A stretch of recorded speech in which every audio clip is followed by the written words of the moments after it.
नमस्कार दर्शक बंधु मो सागर चलतु नजर पकईबा आज सकाळ केतोटी गुरुत्वपूर्ण खबर उपरे सेतिपाई वीडियोटी को शेष पर्यंत देखा मोर अनुरोध। वीडियोटी भल लगे वीडियोटी को लाइक करे, चैनल को सब्सक्राइब करे, कमेंट माध्यम जनातु आपण माने मो वीडियो केउ जिल्लारु देखुचंते। चलतु आज सकाळ खबर उपरे नजर पकईबा। प्रथम खबर देखु आसला बड़ खबर। विमान चलाचल क्षेत्र में जोड़ी हेब नुआ अध्याय। विमान चलाचल क्षेत्र में बड़ निष्पत्ति नहीं राज्य सरकार। विमान चलाचल नहीं 10टी नुआ रूट को अनुमोदन मिली। मुख्य शासन सचिव अध्यक्षतार अनुष्ठित पंचम उच्च स्तर कमिटी बैठक राज्यर विमान चलाचल क्षेत्र को अधिक सुदृढ़ करने अनेक गुरुत्वपूर्ण निष्पत्ति स्टार एयर पक्षर प्रस्तावित 10टी नुआ रूट को कमिटी अनुमोदन कर भुवनेश्वर और झारसुगुड़ारू अहमदाबाद, जयपुर, तिरुपति, भोपाल, पुणे, शिरडी सुरट भली प्रमुख शहर को सीधासलख विमान उड़ब। सरकार को निष्पत्ति को स्वागत करछन्ते बोले खबर मिली। परवर्ती खबर देखु आसला बड़ खबर। सावधान सोशल मीडिया रे अश्लील भाषा व्यवहार कले कड़ा कार्यानुष्ठान। एणिकी सोशल मीडिया यूजर सावधान। सोशल मीडिया रे कौनसी अश्लील किंवा अपशब्द व्यवहार कले यह उपर लगाम लागिब। एने सरकार कठोर आईन आनिबे। सोशल मीडिया रे अश्लील भाषा व्यवहार कले कड़ा कार्यानुष्ठान ग्रहण कराजिबो बोली चेतावनी दैछन्ते आईन मंत्री Prithviraj Harichandan. Prevention of hate speech and hate crime act सरकार लागू करने को जाउछन्ते बोली आईन मंत्री कहते। से कहते सोशल मीडिया कृषित होगाकू आरंभ हेलाणी। किछि लोक अभद्र मानसिकता देखाउछन्ते। यार प्रकृत चिकित्सा देवा दरकार बोली से कहते। एपरिक सर्वसाधारण स्थान में मन इच्छा काहाको अपशब्द व्यवहार उपर भी रोक लगा जीव। अंकुश आनिबा पाई आईन कमिशन एक आईनगत प्रस्ताव दैछन्ते बोली पृथ्वीराज हरिचंदन कहते बोली खबर मिली। परवर्ती खबर देखु आसला बड़ खबर। राज्य कैबिनेट रे गुरुत्वपूर्ण निष्पत्ति काठ जोड़ी उपरे नुआ ब्रिज। राज्य कैबिनेट रे गुरुत्वपूर्ण निष्पत्ति 8टी प्रस्ताव उपरे कैबिनेट मोहर। काठ जोड़ी नदी उपरे तैयार हेब नुआ ब्रिज। यह तिलुसिया छकरू जुडिशियल एकाडेमी छक को जोड़िब। 158 कोटी 88 लाख टंकार प्रकल्प को मोहर मारिचंदे राज्य सरकार। 3 वर्ष मध्य तैयार हेब ब्रिज। ओडिशा राज्य डाटा नीति 2.0 अनुमोदन मिली बोली खबर मिली। परवर्ती खबर देखु आसला बड़ खबर। मुख्यमंत्री को चिठी लिखिले अपराजिता प्रकल्प बंद निष्पत्ति नहीं। राज्य में पुणी जय धरी मेट्रो प्रकल्प राजनीति। मेट्रो प्रकल्प को नहीं मुख्यमंत्री को चिठी लिखी एमपी अपराजिता षडंगी। प्रकल्प बंद निष्पत्ति उपर पुनः विचार करने को मुख्यमंत्री को अपराजिता यह चिठी लिखिंट। जनसंख्या वृद्धि को दृष्टि रखी निष्पत्ति पुनः विचार करने चिठी उल्लेख कर अपराजिता किसी प्रकल्प लाभ पाई नुहे बरं जनसाधारण हित कराए बोली अपराजिता चिठी लिखिंट। सूचना था पूर्व एने एमपी सुस्मिता पात्र मुख्यमंत्री को चिठी लिखिले। भुवनेश्वर मेयर सुलोचना दास भुवनेश्वर शहर को मेट्रो प्रकल्प दरकार बोली कहिथिले बोली खबर मिली। परवर्ती खबर देखु आसला बड़ खबर। महिला संरक्षण बिल को नहीं प्रभाती परिडा बड़ अपडेट कहले देश को एक नुआ महिला संरक्षण बिल प्रसंग में उपमुख्यमंत्री प्रभाती परिडा रविवार एक बड़ सूचना दैछन्ते। से एक प्रेस मीट रे कहछन्ते 33% महिला संरक्षण देश को एक नुआ दिग देव। संरक्षण व्यवस्था महिला को स्वतंत्र आहुरी शाणित करिवो। पूर्व अपेक्षा महिला अधिक सशक्त होइतिबा उपमुख्यमंत्री कहछन्ते। से आहुरी मध्य कहछन्ते 100 गोष्ठी लक्षापति द्वितीय होती महिला माने पुरुषों ठारू महिला भोटर प्रतिशत भी अधिक रही। प्रधानमंत्री नरेंद्र मोदी दायित्व नेबा परठू महिला विकास क्षेत्र कार्य कर चली बोले खबर मिली। परवर्ती खबर देखु आसला बड़ खबर। अमरावती है आंध्र प्रदेश राजधानी। मुख्यमंत्री चंद्रबाबू नायडू कले घोषणा। आंध्र प्रदेश बड़ खुशी खबर आसी। अमरावती को राज्यर स्थायी राजधानी घोषणा कर मुख्यमंत्री एन चंद्रबाबू नायडू एवं उपमुख्यमंत्री पवन कल्याण मध्य सेमानकर सोशल मीडिया एक्स हैंडल रे यह घोषणा करछन्ते। मुख्यमंत्री चंद्रबाबू नायडू एक्स रे व्यक्ति शेयर कर लिखिछन्ते आंध्र प्रदेश राजधानी अमरावती बोली खबर मिली। परवर्ती खबर देखु आसला बड़ खुशी खबर। ओडिशार शक्ति भित्तिभूमि क्षेत्र में जोड़ी है नूतन अध्याय। ओडिशार शक्ति भित्तिभूमि क्षेत्र में जोड़ी है नूतन अध्याय। खर्दा बलिअंता भुवनपुर ठारे प्राय 600 कोटी टंका व्यय निर्मित प्रकल्पर लोकार्पण करिसेंते मुख्यमंत्री मोहन माझी। 3टी अत्याधुनिक क्षमता संपन्न ग्रेड सबस्टेशन एवं 8टी ट्रांसमिशन लोकार्पण होइछि। Odisha power transmission corporation limited पक्षरु ए विभूत पदक्षेप निया जाइछि। ए 3टी ग्रेड सबस्टेशन कार्यक्रम हेबा फल भुवनेश्वर एवं कटक रे वृद्धि पाउतबा विद्युत चाहिदा पूरण हेबा सह विद्युत सरबराह क्षेत्र में उन्नति आसिबा बोली आशा करा जाउछि बोली खबर मिली। परवर्ती खबर देखु आसला बड़ खबर। 318 स्थान अटल बस स्टैंड 6 जिले में राज्यर 318 बस स्टैंड को अटल बस स्टैंड रे परिणत करा जिवो। या द्वारा ସମନ୍ୱିତ ସାର୍ବଜନୀନ ସେବା ଲୋକଙ୍କୁ ମିଳିପାରିବ। ଏହି ଲକ୍ଷ୍ୟ ନେଇ ଶୁକ୍ରବାର ମୁଖ୍ୟମନ୍ତ୍ରୀ ମୋହନ ଚରଣ ମାଝୀଙ୍କ ଅଧ୍ୟକ୍ଷତାରେ ଅନୁଷ୍ଠିତ ରାଜ୍ୟ କ୍ୟାବିନେଟ ବୈଠକରେ ଅଟଳ ବସଷ୍ଟାଣ୍ଡ ଯୋଜନାକୁ ଅନୁମୋଦନ ମିଳିଛି। ଲୋକସଭା ଭବନରେ ପୂର୍ବାହ୍ନ 11:30ରେ ରାଜ୍ୟ କ୍ୟାବିନେଟ ବୈଠକ ଅନୁଷ୍ଠିତ ପରେ ମୁଖ୍ୟ ଶାସନ ସଚିବ ଅନୁ ଗର୍ଗ ଗଣମାଧ୍ୟମକୁ କହିଛନ୍ତି ଏହି ଯୋଜନାର କାର୍ଯ୍ୟକାରିତା ପାଇଁ ସରକାରଙ୍କ ପକ୍ଷରୁ 2031-2032 ବର୍ଷ ପର୍ଯ୍ୟନ୍ତ 3,400 କୋଟି ଟଙ୍କା ଖର୍ଚ୍ଚ କରାଯିବ। ଗର୍ଗ କହିଛନ୍ତି ରାଜ୍ୟବ୍ୟାପୀ ଜିଲ୍ଲା ମୁଖ୍ୟାଳୟ, ଉପଖଣ୍ଡ ମୁଖ୍ୟାଳୟ, ବ୍ଲକ ମୁଖ୍ୟାଳୟ, ପର୍ଯ୍ୟଟନ ସ୍ଥଳ ଏବଂ ଓଡ଼ିଶାର ଅନ୍ୟାନ୍ୟ ଗୁରୁତ୍ୱପୂର୍ଣ୍ଣ ସ୍ଥାନ ସମେତ ସହରାଞ୍ଚଳ ପୌର ସଂସ୍ଥା ସ୍ତରରେ ଅଟଳ ବସଷ୍ଟାଣ୍ଡ ପ୍ରତିଷ୍ଠା କରାଯିବ ବୋଲି ଖବର ମିଳିଛି। ପରବର୍ତ୍ତୀ ଖବର ଦେଖନ୍ତୁ, ଆସିଲା ବଡ଼ ଖୁସି ଖବର। ରାଜ୍ୟରେ ଗଠନ ହେବ ପାନୀୟ ଜଳ ନିଗମ। ଖୁବ୍ ଶୀଘ୍ର 2ଟି ରାଜ୍ୟକୁ ଯିବ ସ୍ୱତନ୍ତ୍ର ଟିମ୍। ରାଜ୍ୟରେ ଗଠନ ହେବ ପାନୀୟ ଜଳ ନିଗମ। ଗ୍ରାମାଞ୍ଚଳରେ ପାନୀୟ ଜଳ ପରିଚାଳନା ଏବଂ ରକ୍ଷଣାବେକ୍ଷଣ ନୀତି 2026 କାର୍ଯ୍ୟକାରୀ କରିବାରେ ରହିବ ବଡ଼ ଭୂମିକା। ନିଗମ ଗଠନ ନେଇ ଖୁବ୍ ଶୀଘ୍ର 2ଟି ରାଜ୍ୟକୁ ଯିବ ସ୍ୱତନ୍ତ୍ର ଟିମ୍। ମଧ୍ୟପ୍ରଦେଶ ଏବଂ କର୍ଣ୍ଣାଟକକୁ ଟିମ୍ ଯାଇ ନିଗମର ରୂପରେଖ କେମିତି ହେବ ସେ ବାବଦରେ ଅନୁଧ୍ୟାନ କରିବେ। ଆଇଟି ଏବଂ ଡିଜିଟାଲ ପ୍ଲାଟଫର୍ମ ସହ ନିଗମ କାର୍ଯ୍ୟ କରିବା।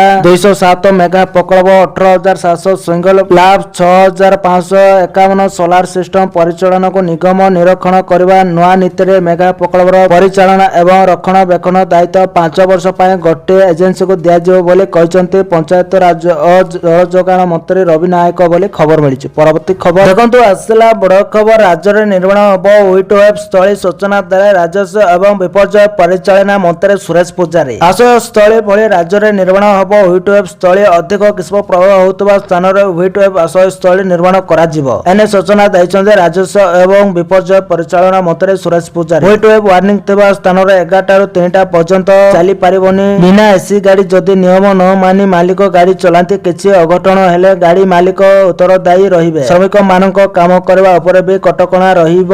ଏନେ ଏସ୍ଓପି ଜାରି କରାଯାଇଛି। ଏସ୍ଓପି ଭାଙ୍ଗିଲେ ମଧ୍ୟ କାର୍ଯ୍ୟାନୁଷ୍ଠାନ ନିଆଯିବ ବୋଲି ଖବର ମିଳିଛି। ପରବର୍ତ୍ତୀ ଖବର ଦେଖନ୍ତୁ, ଆସିଲା ବଡ଼ ଖବର। 2027 ଜାନୁଆରୀ 13 ଯାଏଁ ବଢ଼ିଲା ମହାନଦୀ ଟ୍ରିବ୍ୟୁନାଲ ଅବଧି। 2027 ଜାନୁଆରୀ 13 ଯାଏଁ ବଢ଼ିଲା ମହାନଦୀ ଟ୍ରିବ୍ୟୁନାଲ ଅବଧି। ଟ୍ରିବ୍ୟୁନାଲ ଅବଧି ବୃଦ୍ଧି କଲେ କେନ୍ଦ୍ର ସରକାର। ଏନେଇ ଜଳ ସମ୍ପଦ, ନଦୀ ବିକାଶ ଓ ଗଙ୍ଗା ସଂରକ୍ଷଣ ମନ୍ତ୍ରାଳୟ ପକ୍ଷରୁ ଏକ ବିଜ୍ଞପ୍ତି ଜାରି କରାଯାଇଛି। ମହାନଦୀ ଟ୍ରିବ୍ୟୁନାଲ ଅବଧି ଏପ୍ରିଲ 13ରେ ସରୁଥିଲା। ସୂଚନାଯୋଗ୍ୟ, ଓଡ଼ିଶା ଏବଂ ଛତିଶଗଡ଼ 2027 ମାର୍ଚ୍ଚ 27 ପର୍ଯ୍ୟନ୍ତ ଟ୍ରିବ୍ୟୁନାଲ ଅବଧି ବୃଦ୍ଧି ପାଇଁ କେନ୍ଦ୍ର ସରକାରଙ୍କୁ ଅନୁରୋଧ କରିଥିଲେ। ମହାନଦୀ ଜଳ ବିବାଦର ସମାଧାନ ଲାଗି ମହାନଦୀ ଟ୍ରିବ୍ୟୁନାଲ 2018 ମାର୍ଚ୍ଚରେ ଗଠନ ହୋଇଥିଲା। ନିୟମ ଅନୁଯାୟୀ ଏହି ବିବାଦର ଅନ୍ତତଃ 3 ବର୍ଷ ମଧ୍ୟରେ ହେବା କଥା। ମାତ୍ର ପ୍ରଥମ ପର୍ଯ୍ୟାୟରେ ଏହା ବଢ଼ି 2023 ମାର୍ଚ୍ଚରେ ଫଇସଲା ହେବାକୁ ଥିଲା। ହେଲେ ପରବର୍ତ୍ତୀ ପର୍ଯ୍ୟାୟରେ ରାଜ୍ୟ ସରକାରଙ୍କ ଅନୁରୋଧ କ୍ରମେ ଜଳଶକ୍ତି ମନ୍ତ୍ରାଳୟ ପକ୍ଷରୁ ଏହାର କାର୍ଯ୍ୟକାଳ 2026 ଏପ୍ରିଲ 13 ଯାଏଁ ବଢ଼ାଯାଇଥିଲା ବୋଲି ଖବର ମିଳିଛି। ପରବର୍ତ୍ତୀ ଖବର ଦେଖନ୍ତୁ, ଆସିଲା ବଡ଼ ଖବର। ଶ୍ରୀମନ୍ଦିର ଏଣିକି ଅନଲାଇନ ଦର୍ଶନ ସ୍ଲଟ୍ ବୁକିଂକୁ ନେଇ ସରକାରଙ୍କ ବଡ଼ ଯୋଜନା। ଆଗାମୀ ଦିନରେ ଶ୍ରୀମନ୍ଦିରରେ ମହାପ୍ରଭୁଙ୍କ ଦର୍ଶନକୁ ଅଧିକ ଶୃଙ୍ଖଳିତ କରିବା ପାଇଁ ରାଜ୍ୟ ସରକାର ଅନଲାଇନ ସ୍ଲଟ୍ ବୁକିଂ ବ୍ୟବସ୍ଥା କାର୍ଯ୍ୟକାରୀ କରିବାକୁ ଯୋଜନା କରିଛନ୍ତି। ଏହି ବ୍ୟବସ୍ଥା ଅଧୀନରେ ଭକ୍ତମାନେ ପୂର୍ବରୁ ଅନଲାଇନ ଜରିଆରେ ନିଜର ଦର୍ଶନ ସମୟ ସ୍ଥିର କରିପାରିବେ। ତେବେ ଏହି ପ୍ରସ୍ତାବିତ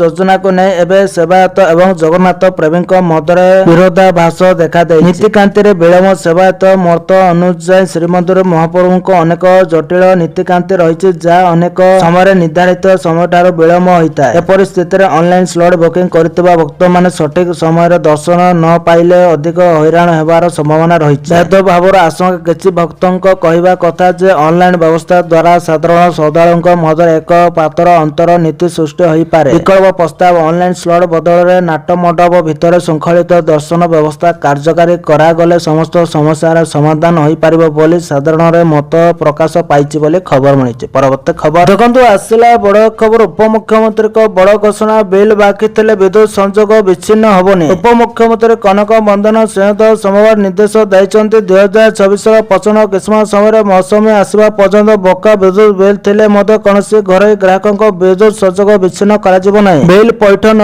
କରିବା କାରଣରୁ କୌଣସି ବି ଡିସ୍କମ୍ ଦ୍ୱାରା ଘରୋଇ ଗ୍ରାହକଙ୍କ ଅଘୋଷିତ ବିଲ୍ କାଟ କରାଯାଇ ପାରିବ ନାହିଁ। କେବଳ ଅତ୍ୟାବଶ୍ୟକ ମରାମତି କିମ୍ବା ରକ୍ଷଣାବେକ୍ଷଣ କାର୍ଯ୍ୟ ପାଇଁ ସାମୟିକ ଭାବେ ବିଦ୍ୟୁତ କାଟ ହୋଇପାରିବ। ଏହି ସମସ୍ତ ପୂର୍ବ ନିର୍ଦ୍ଧାରିତ ବିଦ୍ୟୁତ କାଟ ବିଷୟରେ ଗ୍ରାହକମାନଙ୍କୁ SMS ଆଲର୍ଟ ଏବଂ ପବ୍ଲିକ ଆଡ୍ରେସ ସିଷ୍ଟମ ମାଧ୍ୟମରେ ଆଗୁଆ ସୂଚନା ଦେବା ବାଧ୍ୟତାମୂଳକ କରାଯାଇଛି ବୋଲି ଖବର ମିଳିଛି। ପରବର୍ତ୍ତୀ ଖବର ଦେଖନ୍ତୁ, ଆସିଲା ବଡ଼ ଖବର। ବଦଳିବ ସବୁ ଜିଲ୍ଲାର ନାଁ, ଓଡ଼ିଆ ଉଚ୍ଚାରଣ ଅନୁସାରେ ରହିବ ନାମ। ରାଜ୍ୟ ସରକାରଙ୍କ ବଡ଼ ନିଷ୍ପତ୍ତି। ବଦଳିବ ଜିଲ୍ଲାର ନାଁ। ମୋହନ ସରକାର ଦେଲେ ନିର୍ଦ୍ଦେଶ। ରାଜ୍ୟର ବିଭିନ୍ନ ସ୍ଥାନର ନାମ ଗୁଡ଼ିକର ଇଂରାଜୀ ବନାନକୁ ଓଡ଼ିଆ ଉଚ୍ଚାରଣ ଅନୁଯାୟୀ ସଂଶୋଧନ କରିବା ପାଇଁ ମତାମତ ଆହ୍ୱାନ କରିଛନ୍ତି। ଏହି ପ୍ରସ୍ତାବ ଉପରେ ଜନପ୍ରତିନିଧି ଓ ସାଧାରଣ ଲୋକ ଲୋକମାନଙ୍କୁ ମତ ଓ ପରାମର୍ଶ ଦେବାକୁ ଅନୁରୋଧ କରାଯାଇଛି। ଏହି ପଦକ୍ଷେପ ପ୍ରତିଭା ରାୟଙ୍କ ଅଧ୍ୟକ୍ଷତାରେ ଗଠିତ କମିଟିର ପ୍ରସ୍ତାବ ଆଧାରରେ ନିଆଯାଇଛି। ସରକାର ମାସେ ମଧ୍ୟରେ ସମସ୍ତଙ୍କର ମତାମତ ଆହ୍ୱାନ କରିଛନ୍ତି। ସରକାରଙ୍କ ଏହି ପ୍ରୟାସର ଉଦ୍ଦେଶ୍ୟ ହେଉଛି ଓଡ଼ିଆ ଭାଷାର ଶୁଦ୍ଧ ଉଚ୍ଚାରଣକୁ ସୁରକ୍ଷିତ କରିବା ଓ ସ୍ଥାନ ନାମରେ ଏକ ରୂପତା ଆଣିବା ବୋଲି ଖବର ମିଳିଛି। ପରବର୍ତ୍ତୀ ଖବର ଦେଖନ୍ତୁ, ଆସିଲା ବଡ ଖୁସି ଖବର। ଝିଅ ଜନ୍ମ ହେଲେ ମିଳିବ 1.5 ଲକ୍ଷ ଟଙ୍କା। ରାଜ୍ୟ ସରକାରଙ୍କ ନୂଆ ଯୋଜନା। ଝିଅମାନଙ୍କ କ୍ଷେତ୍ରରେ ରାଜସ୍ଥାନକୁ ସର୍ବଦା ପଛୁଆ ବୋଲି ବିବେଚନା କରାଯାଇ ଆସୁଛି। ଏହି ମାନସିକତାକୁ ପରିବର୍ତ୍ତନ କରିବା ପାଇଁ ସରକାର 2024 ମସିହାରେ ଲାଡ ପୋଷଣ ଯୋଜନା ନାମକ ଏକ ନୂତନ ଯୋଜନା ଆରମ୍ଭ କରିଥିଲେ। ଏହି ଯୋଜନା ଅଧୀନରେ ସରକାର ଝିଅମାନଙ୍କ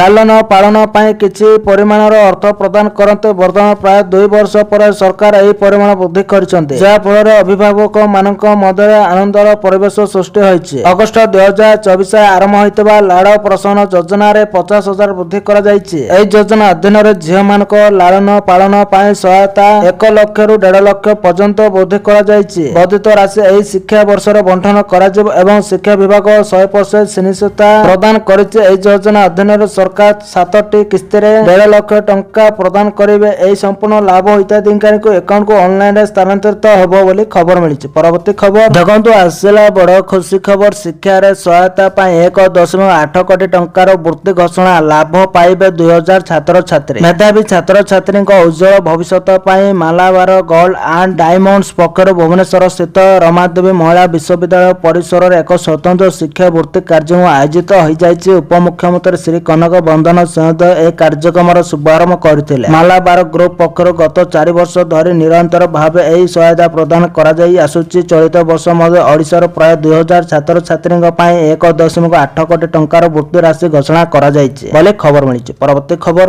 ଦେଖନ୍ତୁ, ଆସିଲା ବଡ ଖବର। ଇରାନ ଯୁଦ୍ଧ ଭିତରେ ଭାରତ ସରକାରଙ୍କ ବଡ ନିଷ୍ପତ୍ତି ଏଣିକି ମିଳିବ ଡବଲ ଏଲପିଜି ସିଲିଣ୍ଡର। ଇରାନରେ ସଂଘର୍ଷ ପରେ ଭାରତ ସମେତ ବିଶ୍ୱର ଅନେକ ଦେଶର ଏଲପିଜି ସଂକଟ ଦେଖାଦେଇଛି, କିନ୍ତୁ ଭାରତ ସରକାର ଏହି ସଂକଟକୁ ଦୂର କରିବା ପାଇଁ ଏକ ଯୋଜନା ପ୍ରସ୍ତୁତ କରିଛନ୍ତି। ଜନସାଧାରଣଙ୍କୁ ଏଲପିଜି ବଦଳରେ ପିଏନଜି ସଂଯୋଗ ବାଛିବାକୁ ଅନୁରୋଧ କରାଯାଇଛି। ଏହା ସହିତ ସରକାର ବର୍ତ୍ତମାନ ପ୍ରବାସୀ ଶ୍ରମିକମାନଙ୍କୁ ଗୁରୁତ୍ୱପୂର୍ଣ୍ଣ ଆଶ୍ୱସ୍ତି ପ୍ରଦାନ କରିଛନ୍ତି। କେନ୍ଦ୍ର ସରକାର ପ୍ରବାସୀ ଶ୍ରମିକଙ୍କ ପାଇଁ ଏଲପିଜି ଯୋଗାଣ ଦ୍ୱିଗୁଣିତ କରିଛନ୍ତି। ପ୍ରତ୍ୟେକ ରାଜ୍ୟରେ ପ୍ରବାସୀ ଶ୍ରମିକଙ୍କୁ ଯୋଗାଇ ଦିଆଯାଇଥିବା 5 କିଲୋଗ୍ରାମ ମୁକ୍ତ ବାଣିଜ୍ୟ ଏଲପିଜି ଏଫଟିଏଲ ସିଲିଣ୍ଡରର ଦୈନିକ କୋଟା ଏବେ ଦ୍ୱିଗୁଣିତ ହେଉଛି। ଏହି ଅତିରିକ୍ତ 5 କିଲୋଗ୍ରାମ ଏଫଟିଏଲ ସିଲିଣ୍ଡର ଗୁଡିକ ରାଜ୍ୟ ସରକାର ଏବଂ ସେମାନଙ୍କର ସଂଯୁକ୍ତ ଖାଦ୍ୟ ଏବଂ ନାଗରିକ ଯୋଗାଣ ବିଭାଗକୁ ଆମୁଠିତ କରାଯିବ। ଓଏମସି ତେଲ ମାର୍କେଟିଂ କମ୍ପାନୀ ସହାୟତାରେ ଏହି ସିଲିଣ୍ଡର ଗୁଡିକ କେବଳ ପ୍ରବାସୀ ଶ୍ରମିକ ମାନଙ୍କୁ ବଣ୍ଟନ କରାଯିବ ବୋଲି ଖବର ମିଳିଛି। ଆଜିର ପରବର୍ତ୍ତୀ ଖବର ଦେଖନ୍ତୁ, ଆସିଲା ବଡ ଖବର। ମତ୍ସ୍ୟଜୀବୀଙ୍କ ପାଇଁ ବଡ ଖବର। 61 ଦିନ ପାଇଁ ଲାଗିଲା କଟକଣା। ସମୁଦ୍ରରେ ମାଛଙ୍କ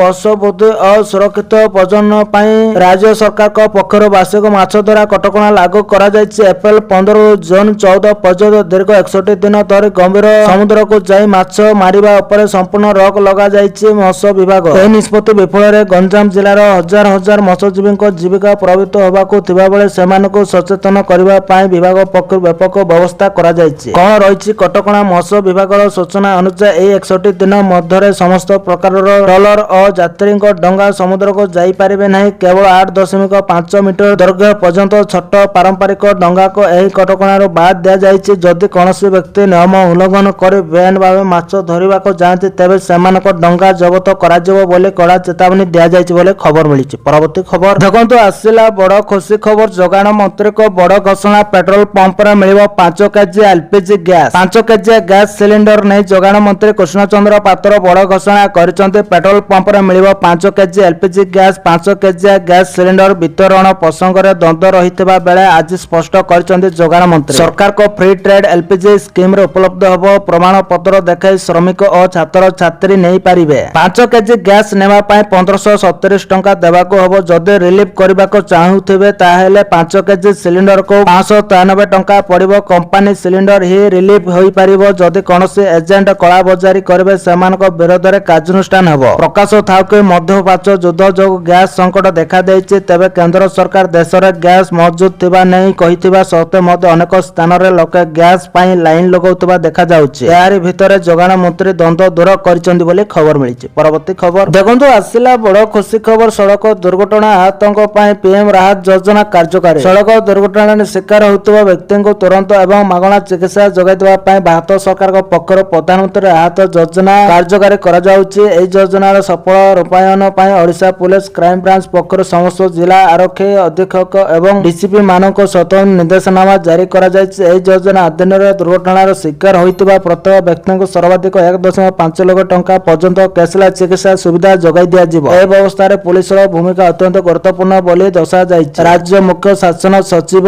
ଏବଂ ପୁଲିସ ମହାନିର୍ଦ୍ଦେଶକଙ୍କ ନିର୍ଦ୍ଦେଶକ କ୍ରମେ ସାଧାରଣ ଆହତଙ୍କ କ୍ଷେତ୍ରରେ 24 ଘଣ୍ଟା ଏବଂ ଗୁରୁତର ଆହତଙ୍କ କ୍ଷେତ୍ରରେ 48 ଘଣ୍ଟା ମଧ୍ୟରେ EDR ପ୍ଲାଟଫର୍ମରେ ତଥ୍ୟ ଯାଞ୍ଚ ଓ ଅନୁମୋଦନ କରିବାକୁ ପୁଲିସକୁ କୁହାଯାଇଛି। ଯଦି ଦୁର୍ଘଟଣା ଅନ୍ୟ କୌଣସି ଥାନା ଅଞ୍ଚଳରେ ଘଟିଥାଏ ତେବେ ମାତ୍ର 3 ଘଣ୍ଟା ମଧ୍ୟରେ ଅଧିକାର କ୍ଷେତ୍ର ପରିଦର୍ଶନ କରିବାକୁ ନିର୍ଦ୍ଦେଶ ଦିଆଯାଇଛି ବୋଲି ଖବର ମିଳିଛି। ପରବର୍ତ୍ତୀ ଖବର ଦେଖନ୍ତୁ, ଆସିଲା ବଡ଼ ଖୁସି ଖବର। 18 କୋଟି ଟଙ୍କାର ଆଲୋକୀକରଣ ପ୍ରକଳ୍ପ ଆଲୋକିତ ହେବ ଶ୍ରୀମନ୍ଦିର। ଆଲୋକିତ ହେବ ଶ୍ରୀମନ୍ଦିର। ଶ୍ରୀମନ୍ଦିର ସହିତ ଭିତର ବେଢ଼ାରେ ଥିବା ପାର୍ଶ୍ୱ ଦେବାଦେବୀ ମନ୍ଦିର ଗୁଡ଼ିକର ସୁନ୍ଦର ଭାବେ କରାଯିବ ଆଲୋକୀକରଣ। ଏଥିପାଇଁ ଶ୍ରୀମନ୍ଦିର କାର୍ଯ୍ୟାଳୟ ଏକ ଗୁରୁତ୍ୱପୂର୍ଣ୍ଣ ବୈଠକ ଅନୁଷ୍ଠିତ ହୋଇଯାଇଛି। ପ୍ରସ୍ତାବିତ ଆଲୋକୀକରଣ ସକାଶେ ଶ୍ରୀମନ୍ଦିର ପ୍ରଶାସନ ପକ୍ଷରୁ କେତେକ ନିର୍ଦ୍ଦିଷ୍ଟ ପରାମର୍ଶ ଦିଆଯାଇଥିଲା। ASI ର ବୈଷୟିକ ପରାମର୍ଶ ଏବଂ ମାର୍ଗଦର୍ଶନରେ ବିସ୍ତୃତ ରୂପରେଖ ପ୍ରସ୍ତୁତ କରାଯାଇଥିବା ବେଳେ ଏହି କାର୍ଯ୍ୟ ଖୁବ୍ ଶୀଘ୍ର ଆରମ୍ଭ କରାଯିବ। ଏଥିପାଇଁ 17 ରୁ 18 କୋଟି ଟଙ୍କାର ବଜେଟ୍ ମଧ୍ୟ କରାଯାଇଛି ବୋଲି ଖବର ମିଳିଛି। ପରବର୍ତ୍ତୀ ଖବର ଦେଖନ୍ତୁ, ଆସିଲା ବଡ଼ ଖୁସି ଖବର। ଚାଷୀଙ୍କ ଆକାଉଣ୍ଟକୁ ଆସିଲା 2000 ଟଙ୍କା। ପବିତ୍ର ଅକ୍ଷୟ ତୃତୀୟା ଅବସରରେ ରାଜ୍ୟସ୍ତରୀୟ କୃଷକ ଦିବସ ଉତ୍ସବ ପାଳନ ଅବସରରେ ମୁଖ୍ୟମନ୍ତ୍ରୀ ମୋହନ ଚରଣ ମାଝୀ ସିଏମ୍ କିଷାନର ସହାୟତା ରାଶି ଚାଷୀଙ୍କୁ ପ୍ରଦାନ କରିଛନ୍ତି। 50 ଲକ୍ଷର ଉର୍ଦ୍ଧ୍ୱ ଚାଷୀଙ୍କ ପାଖାପାଖି 1000 କୋଟି ଟଙ୍କାର ସହାୟତା ରାଶି ବାଣ୍ଟିଛନ୍ତି ମୁଖ୍ୟମନ୍ତ୍ରୀ। ଅକ୍ଷୟ ତୃତୀୟା ଉପଲକ୍ଷେ ଅକ୍ଷିମୁଠି ଅନୁକୂଳ କରିବା ପରେ ମୁଖ୍ୟମନ୍ତ୍ରୀ ମୋହନ ଚରଣ ମାଝୀ ନାମମାତ୍ର କ୍ଷୁଦ୍ର ଏବଂ ଭୂମିହୀନ ଚାଷୀଙ୍କ ଖାତାକୁ ସିଏମ୍ କିଷାନ ଟଙ୍କା ପଠାଇଛନ୍ତି। 1000 କୋଟିରୁ ଉର୍ଦ୍ଧ୍ୱ ଟଙ୍କା ଚାଷୀଙ୍କ ଆକାଉଣ୍ଟକୁ ଟଙ୍କା ଆସିବ। ସୂଚନା ମୁତାବକ କଟକ ସ୍ଥିତ କେନ୍ଦ୍ରୀୟ ଧାନ ଗବେଷଣା କେନ୍ଦ୍ର ପରିସରରେ ମୁଖ୍ୟମନ୍ତ୍ରୀ ମୋହନ ଚରଣ ମାଝୀ ଏହା ପ୍ରଦାନର ଶୁଭାରମ୍ଭ କରିଛନ୍ତି। ରାଜ୍ୟର 41,78,582 ଚାଷୀଙ୍କୁ ଖରିଫ ସହାୟତା ପ୍ରଦାନ କରାଯାଇଛି। ଚାଷୀମାନଙ୍କୁ ଏହା ପାଇଁ ମେସେଜ ଯାଇଛି। ଯଦି ଆପଣ କୌଣସି ମେସେଜ ପାଇନାହାନ୍ତି ତେବେ ନିଜ ବ୍ୟାଙ୍କ ଶାଖାକୁ ଯାଇ ମଧ୍ୟ ଆକାଉଣ୍ଟ ଚେକ୍ କରିପାରିବେ। ସରକାର 2000 ସହାୟତା ରାଶି ପଠାଇଛନ୍ତି ବୋଲି ଖବର ମିଳିଛି। ପରବର୍ତ୍ତୀ ଖବର ଦେଖନ୍ତୁ, ଆସିଲା ବଡ଼ ଖୁସି ଖବର। କୋରିଆ ସହ ଭାରତର ସମ୍ପର୍କ ମଜବୁତ ହେବ, ସ୍ୱାକ୍ଷରିତ ହେଲା MOU। ଭାରତ ଗସ୍ତରେ ଆସିଥିବା ଦକ୍ଷିଣ କୋରିଆ ରାଷ୍ଟ୍ରପତି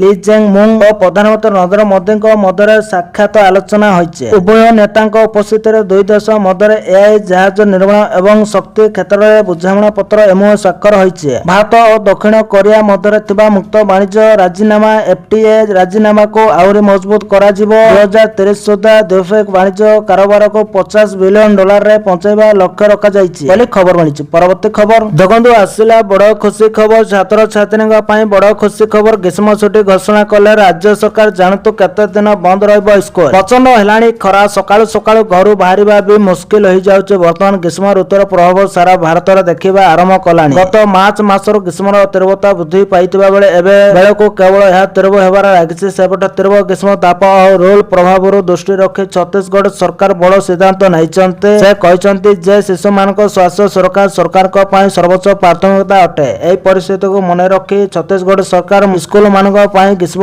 ଅବକାଶକୁ ପୂର୍ବରୁ ଘୋଷଣା କରିଛନ୍ତି। ଏବେ 20 ଏପ୍ରିଲରୁ 15 ଜୁନ ପର୍ଯ୍ୟନ୍ତ ସମସ୍ତ ସ୍କୁଲରେ ଛୁଟି ରହିବ। ମୁଖ୍ୟମନ୍ତ୍ରୀ କହିଛନ୍ତି ଯେ ବର୍ତ୍ତମାନ ରାଜ୍ୟରେ ତାପମାତ୍ରା ଦିନକୁ ଦିନ ବଢୁଛି ଏବଂ ରୋଲ ପ୍ରଭାବ ମଧ୍ୟ ଗୁରୁତର ହେଉଛି। ଏପରି ସମୟରେ ଛୋଟ ଛୋଟ ଶିଶୁମାନଙ୍କୁ ସ୍କୁଲକୁ ପଠାଇବା ତାଙ୍କ ସ୍ୱାସ୍ଥ୍ୟ ପାଇଁ ବିପଦପୂର୍ଣ୍ଣ ହୋଇପାରେ ବୋଲି ଖବର ମିଳିଛି। ପରବର୍ତ୍ତୀ ଖବର ଦେଖନ୍ତୁ, ଆସିଲା ବଡ଼ ଖବର। ନବୀନ ପଟ୍ଟନାୟକଙ୍କୁ ନେଇ ଏମିତି କହିଲେ ମନମୋହନ, ଆମ ଦ୍ୱାର ସବୁବେଳେ ଖୋଲା। ବିରୋଧୀ ଦଳ ନେତା ତଥା ବିଜେଡି ସୁପ୍ରିମୋ ନବୀନ ପଟ୍ଟନାୟକ ପଞ୍ଚାୟତ ରାଜ ନିର୍ବାଚନ ପୂର୍ବରୁ ବିଭିନ୍ନ ଜିଲ୍ଲା ଗସ୍ତ କରିବେ ବୋଲି ଜଣାପଡ଼ିଛି। ନବୀନଙ୍କ ଜିଲ୍ଲା ଗସ୍ତ ନିଷ୍ପତ୍ତିକୁ ପରୋକ୍ଷ ଭାବେ ଟାର୍ଗେଟ କରିଛନ୍ତି ଭାଜପା ରାଜ୍ୟ ସଭାପତି ମନମୋହନ ସାମଲ। ସେ କହିଛନ୍ତି ନବୀନ ବାବୁ 24 ବର୍ଷ ଶାସନ କରିଛନ୍ତି କିନ୍ତୁ ସାରା ରାଜ୍ୟ ବୁଲି ପାରୁନାହାନ୍ତି। ବିରୋଧୀ ଦଳ ନେତା ଭାବେ ଏବେ ରାଜ୍ୟ ବୁଲିଲେ କିଛି ଜ୍ଞାନ ଆହରଣ କରିବେ। 24 ବର୍ଷର ତାଙ୍କ ଶାସନରେ ରାଜ୍ୟବାସୀ କିପରି ଅଛନ୍ତି ଜାଣିପାରିବେ। ବିରୋଧୀ ଦଳ ଶକ୍ତିଶାଳୀ ହେଲେ ଗଣତନ୍ତ୍ର ପାଇଁ ଭଲ। ଆଉ କିଛି ନେତା ଭାଜପାକୁ ଆସିବା ପ୍ରଶ୍ନରେ ମନମୋହନ କହିଛନ୍ତି ଆମ ଦ୍ୱାରା ସବୁବେଳେ ଖୋଲା ଅଛି। ଯେଉଁମାନଙ୍କୁ ଉଚିତ ଭାବିବୁ ସେମାନଙ୍କୁ ନେବୁ। ରାଜ୍ୟରେ 22 ମାସ